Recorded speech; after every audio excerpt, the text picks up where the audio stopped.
University మంచి భవిష్యత్తు కోసం తెలుగు విద్యార్థులు ఇష్టపడే యూనివర్సిటీ. కాల్ 9059052378 9059052379.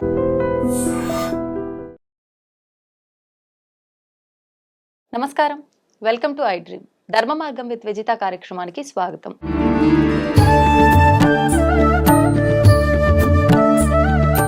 ప్రస్తుతం మనతో పాటు ఉన్నారు ప్రముఖులు స్వామీజీ కాలనాగ మహర్షి గారు. ఇప్పుడు వారితో మాట్లాడి మరిన్ని మంచి మంచి విషయాలు తెలుసుకునే ప్రయత్నం చేద్దాం. నమస్కారం అండి. నమస్కారం. అంటే మనకు పుట్టినప్పుడు మన తల్లి ఈయన మీ నాన్న అని చూపిస్తుంది. పెరుగుతూ వస్తుంటే తల్లిదండ్రులు ఇద్దరు మనకు ప్రతి ఒక్కటి ఇది అది అని చెప్పి మనకు ఎక్స్ప్లెయిన్ చేస్తుంటేనే మనం అన్నీ నేర్చుకుంటాము.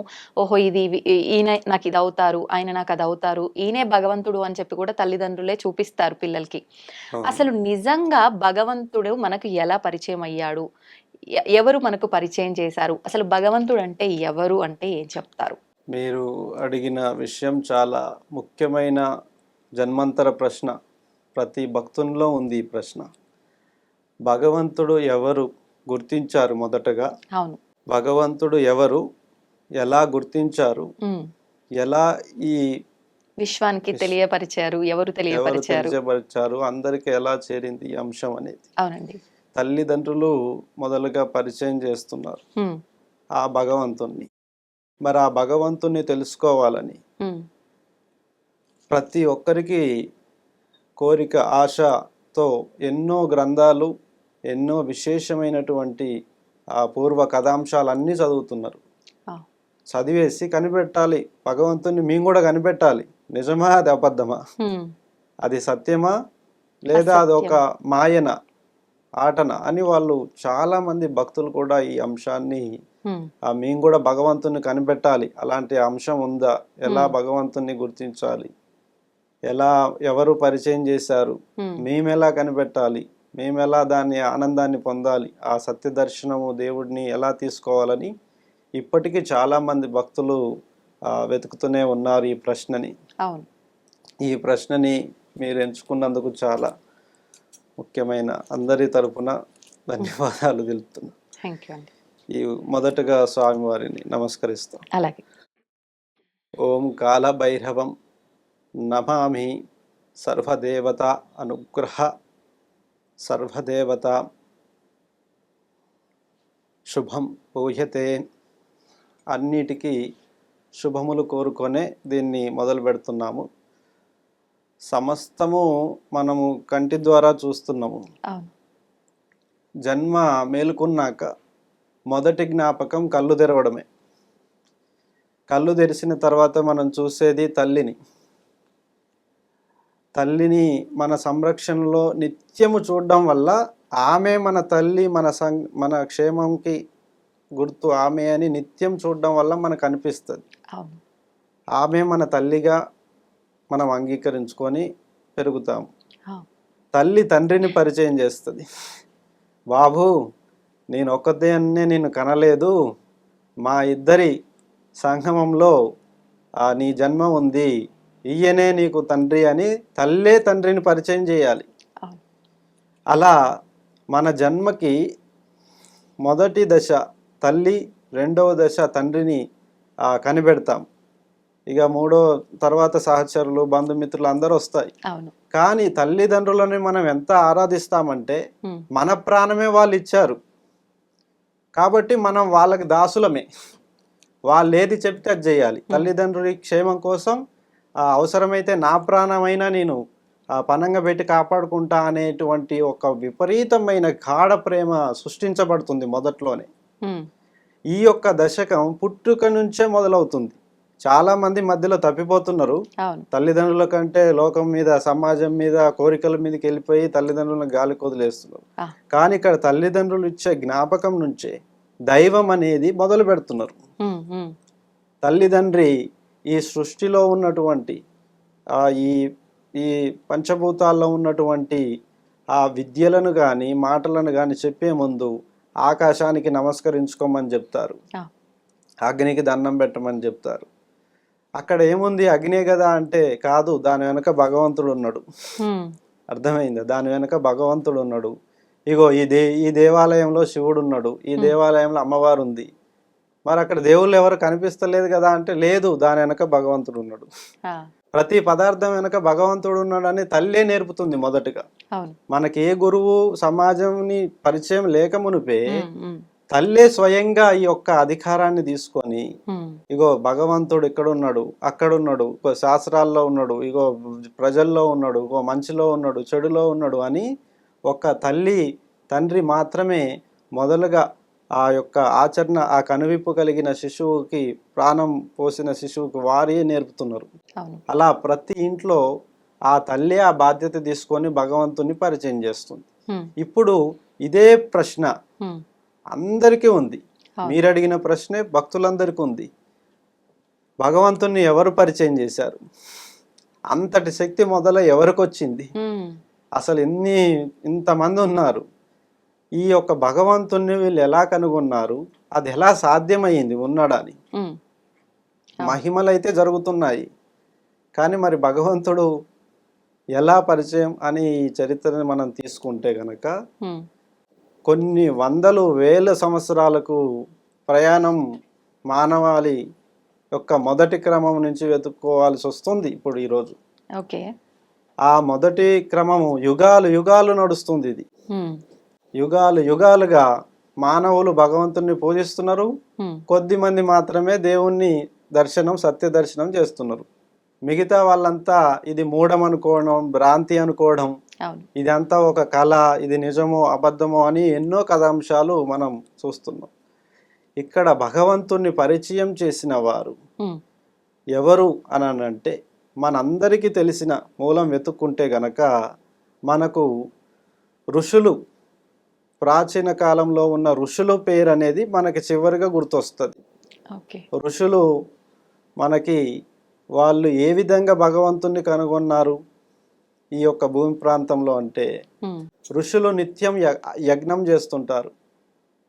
అలాగే నిత్యము నదులు ఎక్కడైతే పారుతుంటాయో అవును. అక్కడనే నివాసం ఏర్పరచుకుంటారు. ఉమ్, నిత్య యజ్ఞ హోమాలు చేస్తుంటారు.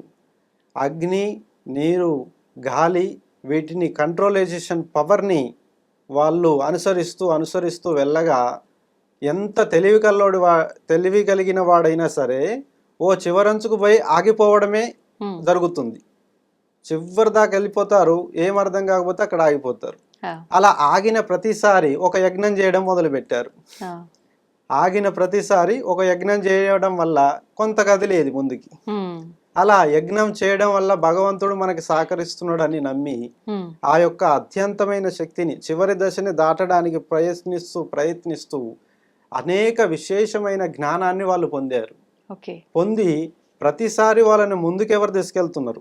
ఆగిన ప్రతిసారి ఏ శక్తి వారిని ముందుకు నడిపిస్తుంది మళ్ళీ? ఉమ్, ఇప్పుడు మనం చూడండి, ఎడ్ల బండ్లను తయారు చేయడం వరకే సరిపోయింది అనుకున్నారు. అవును. కానీ ఆగిన తర్వాత కొంతకాలానికి ఒకరు వచ్చి కార్ని కనిపెట్టారు, వీల్ కార్ని. ఉమ్, కార్ తర్వాత అక్కడే ఆగిపోయారు చాలామంది.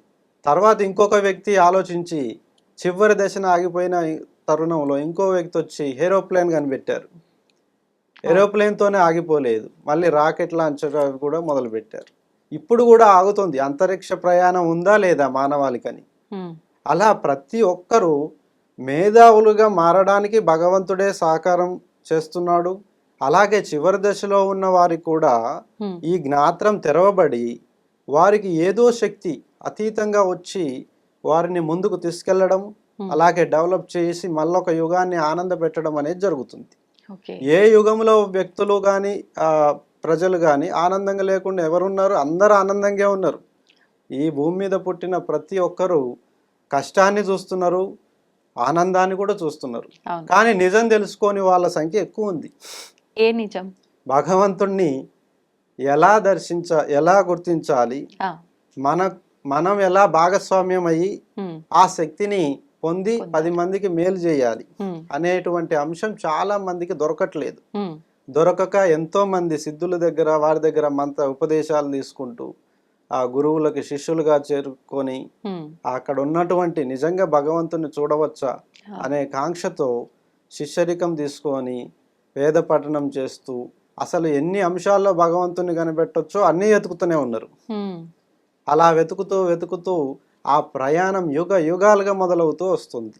ఇప్పుడు మనం చెప్పుకున్నట్టుగానే ఋషులు, ఇంతటి విజ్ఞానముతో కూడినటువంటి ఋషులు, వాళ్ళు లాస్ట్గా ఒక రూపాన్ని ఫైండ్ అవుట్ చేస్తూ మనకి దేవాలయ నమూనాలను దించారు. అంటే ఇది కేవలము వెంటనే జరగలేదు. అనేక యజ్ఞాలు చేసి, అనేక ప్రయత్నాలు చేసి, మానవ దృక్పథాన్ని దాటించే శక్తిని వాళ్ళు కనుగొని అప్పుడు దేవాలయాన్ని ప్రతిష్టాన్ని నిర్వహించారు. అంత మునుపు వరకు ఈ భూమి మీద దేవాలయాలు ఎక్కడా లేవు. ఋషులు కైలాసం చుట్టూ ఎన్నో ప్రదక్షిణలు చేశారు. కైలాసంలో ఇప్పటికీ ఏ దేవాలయం ఉండదు, ఏ ఒక్క నమూనా ఉండదు. స్వయంగా వాళ్ళు అక్కడ నుంచి తపస్సులు యజ్ఞాలు చేసి చేసి అనేక ప్రయత్నాలను గెలిచి వాళ్ళు సాధించి మహిమలను చూపించి వాళ్ళు నిజగతిని, నిజ చరిత్రని మానవాళ్ళకు అందించారు. కాబట్టి ఇది నిజమైన దేవుడు ఉన్నాడని అందరూ నమ్మడానికి సాక్షిభూతంగా నిలిచింది. ఇలా ఋషులు 12 జ్యోతిర్లింగాలను ప్రతిష్ఠించారు. ఇప్పుడు భగవంతుడు అంతటా వ్యాపించి ఉన్నాడు, విశ్వం అంతా ప్రతి ఒక్కరిలో ఉన్నాడు, ప్రతి వస్తువులో ఉన్నాడు, అంతటా ఉన్నాడు అంటారు.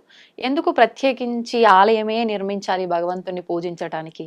మనము మన శక్తి అంతా కూడాను ఒక అనుసాంద్రత మీద ఆధారపడి ఉంది. మీ యొక్క బాడీలో అణువున స్పర్శ ఉంది. ఒక్క దగ్గర గిచ్చండి, వెంటనే మైండ్ రీడ్ అయిపోతుంది. అంటే మొత్తం అనుస్పర్శ ఉంది అని చెప్పడానికి ఆ చిన్న ఉదాహరణ చాలు. అణువును కదిలిస్తూ మనం తెలుసుకోవచ్చు అనే విజ్ఞానాన్ని భగవంతుడు స్వయంగా మనకి ఇచ్చాడు. మన బ్రెయిన్లో న్యూరాన్ సిస్టమ్ ఉంటుంది, న్యూరాన్ సెల్స్. అవి ఆటోమేటిక్ నేచర్ పైన పనిచేస్తుంటాయి. అంటే ప్రాణం మనదే అయినా కూడా ఈ ప్రాణానికి ఎటువంటి ఆలోచన ఇవ్వాలి, ఆ ఇచ్చిన ఆలోచనతో అతని ఉపయోగాలను ఎలా నిర్వహించాలి, అతను ఆలోచనలతో బాగుపడాలా లేదా అతని ఆలోచనతో పడి నాశనం కావాలా అనేది కూడా ఈ ఆటోమేటిక్ న్యూరల్ సెల్స్ అనేవి ఆటోమేటిక్గా పనిచేస్తుంటాయి. న్యూరాన్స్. ఈ యొక్క దేహము ప్రోటాన్ లాంటిది. భౌతిక జగతి మొత్తం మన ప్రాణాన్ని అంటిపెట్టుకొని ఉన్నటువంటి వలయం. ఇక్కడ అణువుని కదిలించేటువంటి శక్తి ఉత్పాదన జరుగుతుంది. దీన్ని ఋషులు కనిపెట్టి ఈ అనుత్పాదక శక్తిని ఒక అతీతమైన శక్తి రుద్రుని ఋషులు రూపంలే. ఇప్పుడు ఋషులు దేవతారాధన ఎలా చేశారు? యజ్ఞాలు, హోమాలు, తపస్సులు, ధ్యానాలు ప్రతి అణువును వెతికి చేశారు. ఈ అణువును వెతికి చేశాక వారు ఈ అణువులను ఎలా ప్రేరేపించాలి, ఎలా కంట్రోల్ చేస్తూ మనం ఆనందాన్ని పొందాలి, ఎలాంటి ఉపయోగాలు ఎలాంటి నియమాలతో చేస్తే పనులు అవుతాయో వాళ్ళు కనిపెట్టి ఈ దేవాలయాలను వాళ్ళు ఆచరణలోకి తీసుకురావడం జరిగింది. అందులో చూస్తే ఇది ఇప్పుడు వచ్చేటువంటి మహాశివరాత్రి. అసలు చాలా మంది భక్తులకి శివుడికి రూపం ఉండదు, శివలింగమే ఉంటది. శివుణ్ణి చూడాలంటే శివలింగం రూపంలో. ఎందుకని లింగ రూపంలోనే ఆరాధించాలి శివుడిని? ఋషులు తీసుకున్నటువంటి దైవం నుంచి తీసుకున్నటువంటి గుర్తు అదే మనకి ఇవ్వగలిగింది. వారు ముల్లోకాలను విశ్వమంతటా గణించిన తర్వాత వాళ్ళు దేవుణ్ణి చేరుకోవడానికి ఇచ్చినటువంటి లింగం శివలింగంగా పిలువబడుతుంది. అసలు శివ అని కూడా పిలవరు. ఋషులు రుద్ర అని పిలుస్తారు. శివయ్యని ఋషులు రుద్రావతారంగా రుద్ర అని పిలుస్తారు. రుద్రునికి రుద్ర అంటే అనుపరమైనటువంటి లక్షణం కలిగిన వాడు అని అర్థం.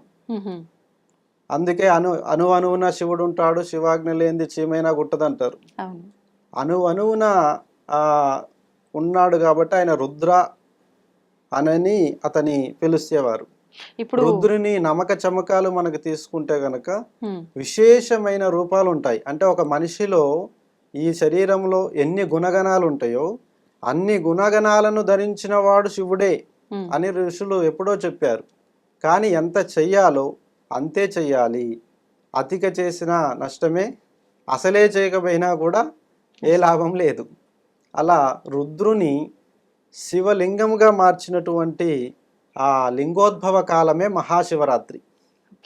ఋషులంతా కలిసి ఒక లింగాన్ని అణువున ఉద్భవించిన ఆ లింగాన్ని ఉమ్, వారు మహాశివరాత్రి కాలంగా పిలువబడ్డారు. ఓకే. మరి ఇప్పుడు ఆ రోజున మనందరం కూడా ఆ శివయ్యని ప్రసన్నం చేసుకోవాలంటే ఏం చేయాల్సి ఉంటుంది? అవును, మహాశివరాత్రి పర్వదినం అత్యంత అణుశక్తిని ఉద్భవించిన కాలంగా చెప్పబడతారు. అంటే మనలో కదలని అంశం ఏదైనా ఉంటే ఆ ఒక్క రోజు జాగరణ చేస్తే చాలు, ఉమ్, మనలో ఉన్న అంశం కదులుతుంది, ఎందుకని మన ప్రత్యేకించి కోరికలు ఆ రోజు నెరవేరుతాయి. జాగరణ విశిష్టత? ఆ జాగరణ మనము ఒక రోజు గనక నిద్రపోకుండా ఉంటే చాలా టైర్డ్ అయిపోతాం. అవును. మనలోని సంకల్పం నిజమైనదైతే ఉమ్, ఆ రోజంతా నిద్ర లేకుండా ఉండి కనిపెట్టవచ్చు, ఉమ్, దాని నుంచి కోరుకున్నది జరగవచ్చు. ఓకే. మనలోని అనుస్పాదక శక్తిని ఉమ్, భగవంతునిలో లయం చేసుకున్న నాడు తప్పకుండా దాని ఆజ్ఞ మనకు దొరుకుతుంది, వెంటనే మనకు పరిష్కారం తెలిసిపోద్ది. ఉమ్, అలా ఒకనాడు ఆ లింగోద్భవ కాలంలో జరిగేటువంటి ఆ సమయాన్ని శివరాత్రి రోజున గనక ఒకనాడు జాగరణ దీక్ష చేస్తే ఉమ్, వాళ్ళని కదిలించబడి వాళ్ళు కోరుకున్నవి జరుగుతుంది. ఓకే. ఒకరోజు శివయ్యతో ఉండి చూడు అని దాని అర్థం, ఉమ్, మేల్కొని. అంటే ఆయన నామస్మరణతో ఉండాలి ఆ నైట్ అంతా కూడా. ఆ నైట్ అంతా, ఆ రాత్రిని ఉమ్, చీకటి నుంచే మనకి ఆ నిద్ర నుంచి మొదలవుతుంది ఆ ఉమ్, దశకం. ప్రతిరోజు ఎన్నో చూస్తుంటాం, అవును. కానీ చీకటిలోకి వెళ్ళిన మరుక్షణం అన్ని మర్చిపోతాం. ఉమ్, మళ్ళీ కొత్త దశకం మొదలయ్యేది చీకటి నుండి. ఉమ్, ఉమ్, అందువల్ల ఏదైతే భారం అనుకుంటున్నారో, ఏదైతే శాపం అనుకుంటున్నారో, ఏదైతే తెలియదు అనుకుంటున్నారో అవన్నీ కదిలించబడే రాత్రి అది. ఉమ్, అందుకే యోగులు, మునులు, ఋషులు ఆ యొక్క శివరాత్రి రోజున జాగరణ దీక్షలు చేయడం విశేషంగా భక్తులకి అందరికీ తెలియవచ్చింది ఈ యొక్క మహత్యం. ఓకే.